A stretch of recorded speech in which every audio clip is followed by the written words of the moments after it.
Apa sih bersifat individual? Hanya berlaku untuk satu tindakan ataupun suatu perbuatan. Contohnya bagaimana? Beberapa waktu yang lalu, saya diminta untuk menjadi saksi ahli untuk perkara perjanjian. Bagaimana bentuk perkara perjanjiannya? Bahwa dalam hal ini telah terjadi perjanjian leasing. Bahwa telah terjadi perjanjian leasing antara lessor dan lessee. Yang membeli mobil itu adalah orang yang yang membeli mobil itu membeli mobil dump truck sebanyak 5 buah. Kemudian pada saat dia membeli dump truck sebanyak 5 buah, yang terjadi adalah COVID-19. Selesai COVID-19, di situ ada klausula, adik-adik, bahwa ada yang namanya cross klausula. Artinya kesepakatan pada satu perjanjian berlaku juga dengan perjanjian yang lain. Artinya dia leasing kendaraan, leasing 5 buah kendaraan, tapi kesemuanya itu harus selesai. Dalam prakteknya dia kredit 5 kendaraan, tapi hanya sanggup dibayar lunas 2. Sehingga yang 2 ini nggak bisa diambil karena ada klausula cross default. Bahwa yang harus adik-adik ingat, bahwa yang namanya perjanjian itu bersifat individual. Perjanjian itu hanya mengikat pada klausula-klausula yang ada pada perjanjian tersebut. Artinya tidak bisa yang namanya perjanjian itu diberikan syarat tangguh. Perjanjian itu diberikan syarat tangguh hanya terhadap perjanjian tersebut, tapi tidak dengan perjanjian lain. Sehingga walaupun dalam hal ini cross default tidak diatur berdasarkan peraturan OJK, tetapi bukan berarti klausula cross default itu menjadi diperbolehkan. Karena apa? Klausula cross default itu tidak diperbolehkan karena apa? Karena yang namanya perjanjian ya hanya mengikat pada klausula-klausula yang ada pada perjanjian tersebut. Seperti itu. Kita nggak bisa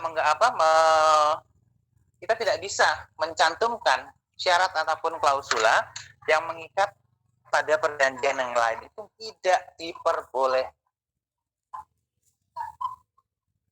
Seperti itu. Jelas adik-adik? Ada yang mau ditanyakan? Jelas, Pak. Oke, kita ambil contoh misalnya Intan. Intan itu menjadi hakim. Intan menjadi hakim di Pengadilan Negeri Merauke.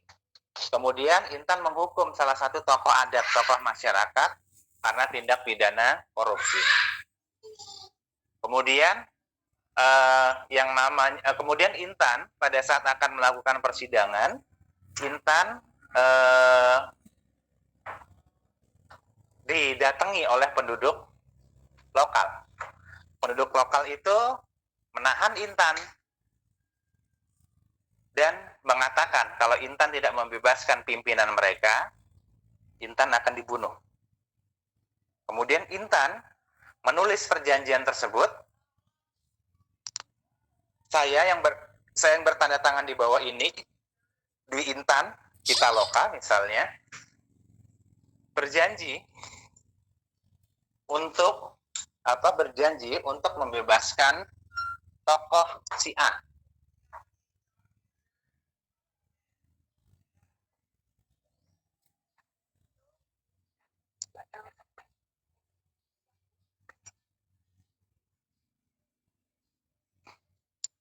Artinya dalam hal ini perjanjian tersebut pada dasarnya tetap berlaku, tetapi dapat dilakukan yang namanya permohonan pembatalan perjanjian. Sehingga yang namanya perjanjian itu tetap berlaku, tetapi dapat dilakukan yang namanya permohonan pembatalan di antara para pihak.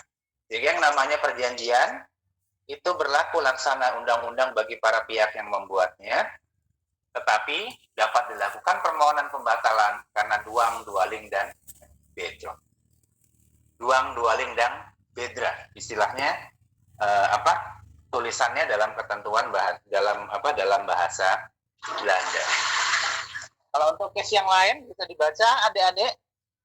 Untuk kasusnya Ujang Astra Bandi, bagaimana penyelesaiannya? Silahkan. Perwakilan mahasiswa untuk kasusnya Ujang Astra Bandi, bagaimana penyelesaiannya?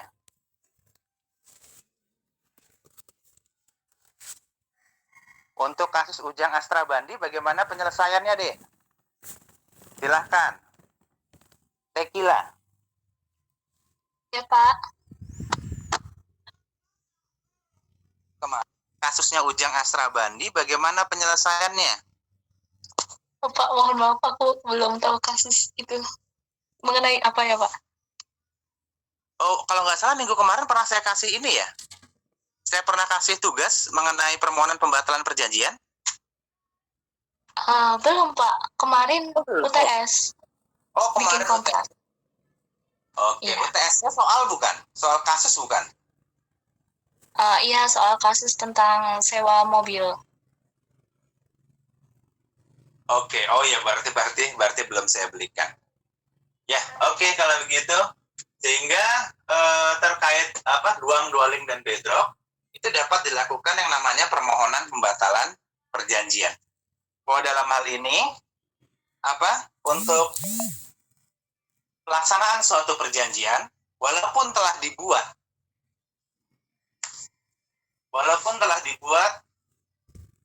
bahwa perjanjian ini mengikat dan tidak dapat diganggu gugat misalnya, tetap memberikan hak bagi para pihak untuk dapat melakukan permohonan pembatalan.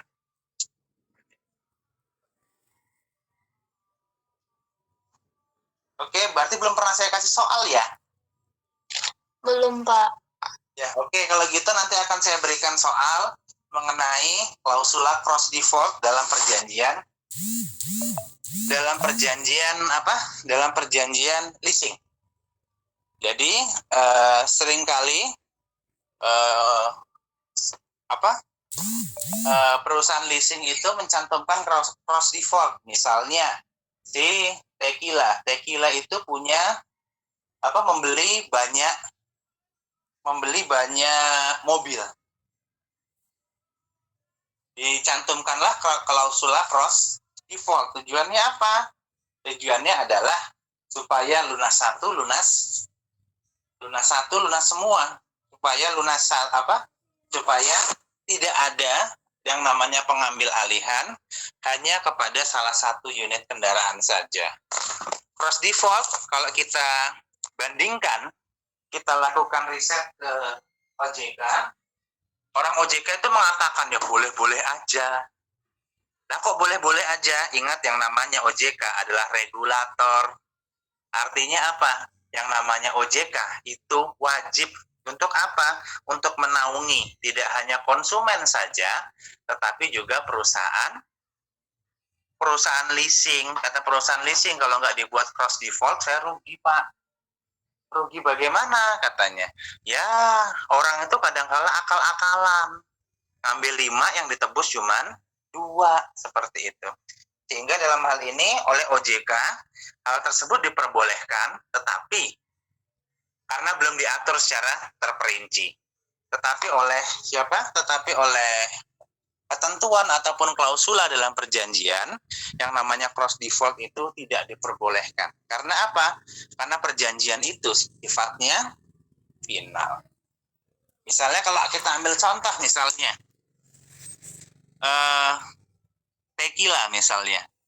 Tekila misalnya ada orang ataupun karyawan yang bekerja kepada Tekila. Tiba-tiba Tekila itu ditagih. Bu Tekila bayar utang, Bu. Lah, bayar utang siapa? Kata Tekila. Anak buah ibu sudah utang sama saya. Berapa? 2 juta nggak dibayar-bayar katanya. Bayar, Bu, ini kan anak buah ibu di bawah kendali ibu sepenuhnya. Pertanyaannya, Tekila bisa atau tidak menolak permohonan pembayaran utang tersebut? Bisa, Pak. Bos bertanggung jawab nggak? Bos bertanggung jawab nggak sama utang anak buah? Enggak, Pak. Loh, kenapa enggak? Kan bosnya. Karena tidak ada memiliki unsur bahwa bosnya itu harus melunasi. Tidak ada perjanjian sebelumnya. Terus itu juga secara subjek hukumnya juga tidak ada hubungan gitu, Pak.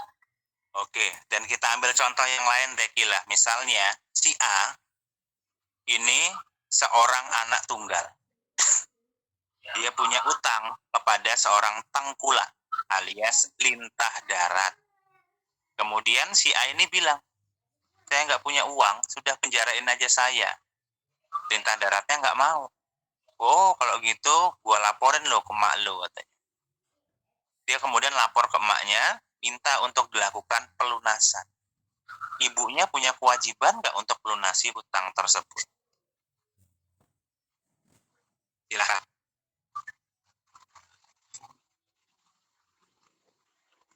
Kalau menurut saya enggak, Pak. Apalagi kalau anaknya itu sudah cakap, sudah berumur lebih dari 21 tahun dan sudah dewasa berarti. Jadi ibunya lepas tangan dari tanggung jawab tersebut.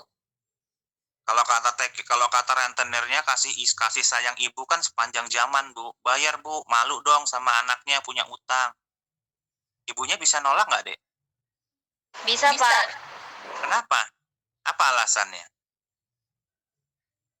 Karena perjanjiannya kan bersifatnya individualis, Pak. Cuman sama anaknya aja, bukan sama ibunya. Oke, sip. Namanya siapa?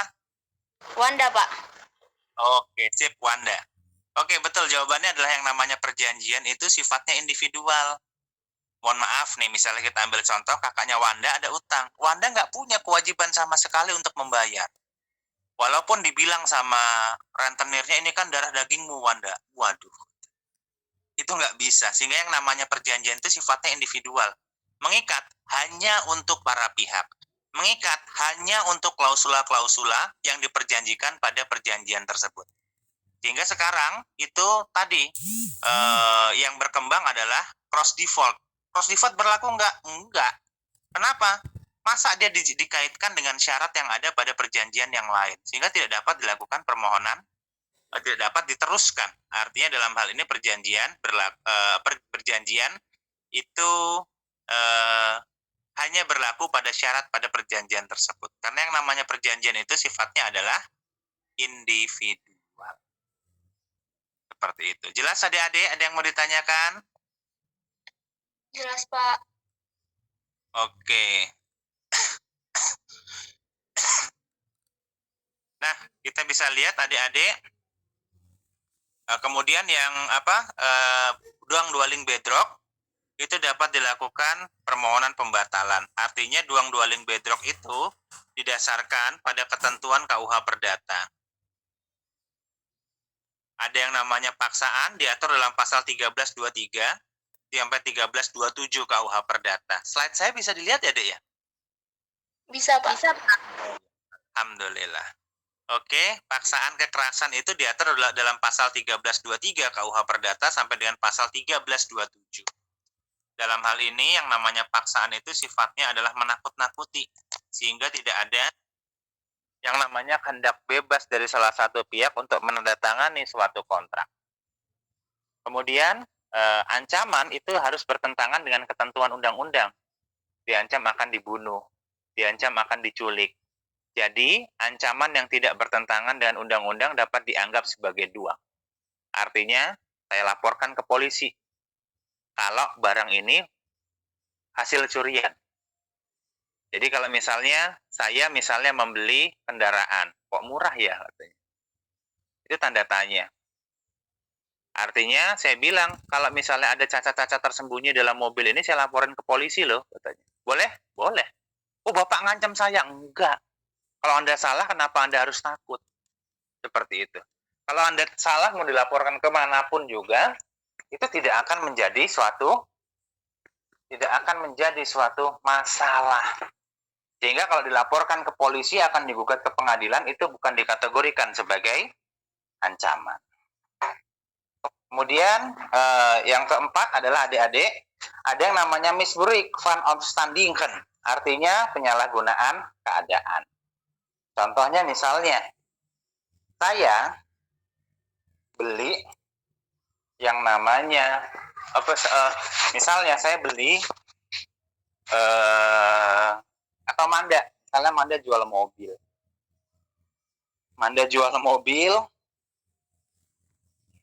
Harganya misalnya 10 juta misalnya. Saya tawar 5 juta. Saya tawar 5 juta. Artinya siapa Wanda takut nih. Waduh, kalau nggak gua kasih, nanti Pak Dita ini gua bakal nggak lulus nih mata kuliah perancangan kontrak. Zaman sekarang nggak ada SP lagi katanya. Harus ngurang di semester reguler. Inilah contoh sebagai penyalahgunaan kewenangan. Jadi, kita lanjutkan.